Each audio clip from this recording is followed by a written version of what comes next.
کوهنوردی فواید فراوانی داره که من چند تا از مهمترین اونا را خدمتتون عرض کنم. اولین فایده کوهنوردی اینه که یه نوع ورزشه و فواید ورزش برای همگان آشکاره. دومین فایده کوهنوردی اینه که انسان رو به دل طبیعت میکشونه و طبیعت بهترین جاییه که انسان میتونه در اون به آرامش برسه.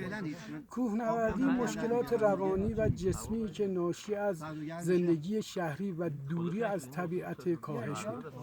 سومین فایده کوهنوردی اینه که انسان رو با چالش‌های سازنده‌ای مثل شیب‌های تند، مثل مسیرهای صعب العبور، مثل سرما، مثل کولاج که در ظاهر شاید به نظر خطرناک به نظر بیان ولی انسان را قوی‌تر و کامل‌تر می‌کنند و میزان اعتماد به نفس و تاب‌آوری را در انسان بالا می‌برند.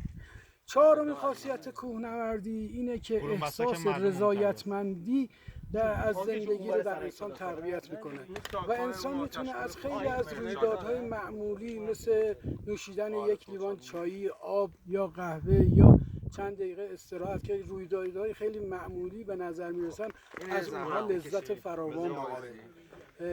اینجا قله فیل زمین امروز 19 اردیبهشت ماه 1404